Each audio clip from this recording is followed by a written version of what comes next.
I'm Andrew Myers. I grew up in Spain. I was born in Germany, and now I live in Laguna Beach, California. I'm a full-time artist, which is my passion in my life. Probably about 5 years ago, I had created one of these screw pieces, and there was a blind man at a show that walked up to my booth. And someone was walking him around and describing the art to him. And I thought, well, you know, that's not fair. And I didn't tell him what it was. And he walked up to it and put his hand on this piece and started feeling it. And all of a sudden, he got this huge smile on his face. And for me, it was just an amazing moment. There was a blind man that could almost see for a second. It stuck with me for so long that I felt I would like to recreate that. And, you know, we found George at that point. Hello, I'm George Wurtzel. I work for Enchanted Hills Camp for the Blind, and I am a blind person as well. The camp is a place for teaching all kinds of different blindness skills. These newly blinded people who think that their life will not be as good now as it used to be because they've become blind. I don't believe that to be true. I think your life is what you decide you want to make it to be, not what other people decide it should be. He's a professional woodworker and has been most of his life. And everything that we're looking at, everything that you see, was all crafted by hand by George. My being an artist is relatively new in my life. You know, I've been in the architectural millwork business, which makes me an artisan more than an artist. His first task here was to convert a barn into the Tactile Art Center. What we're doing here is we're teaching people how to expand their artistic horizons. We show people through example how to work as a blind artisan. I have been told not to touch sculptures that were fully intended to be outside in the elements where the pigeons can shit on them. I'm absolutely convinced that I am less of an encumbrance to the long-term existence of that piece than pigeon shit is. If there's a lack of tactile art, absolutely let's change that.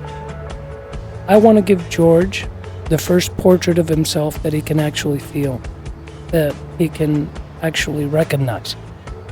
We want to make the first new piece for his tactile art gallery.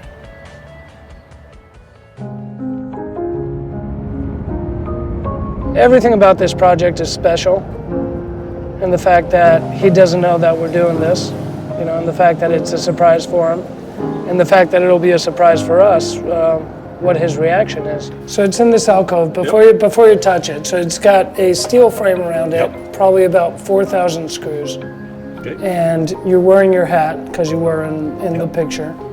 And basically, go for it.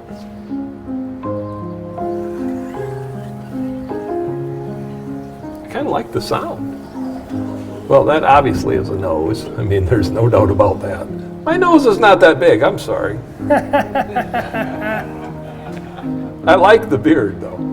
The beard is good. The beard is really good.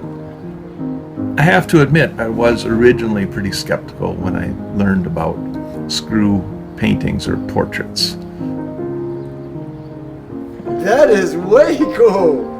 Holy cow! How somebody could take a piece of wood and put screws in it and paint the ends of them and come up with something amazingly representative of, you know, a portrait that someone would do on a piece of canvas. And then when you add to that the fact that it has a tactile element that is recognizable by people who are blind as a portrait, was mind-boggling.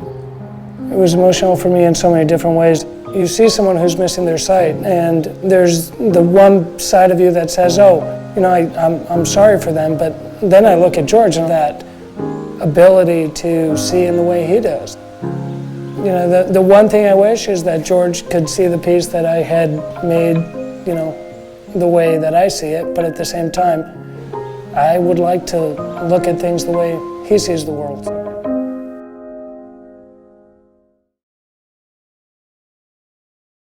Paints the portrait on top of it, so this is a portrait of me painted on the heads of screws. gee. Now I have a whole bunch of people touching it. Can I put my finger in your nose again? Absolutely. Oh, it's the beard. It's the beard. Where's the nose again? Right. I think that was it. Yeah, there's right the there. nose. Yep, and there's the beard here. So you're looking at me upside down, okay? And then up here is this around here is the brim of my big straw hat that I'm not wearing a straw hat today. You know, then here are the eyes.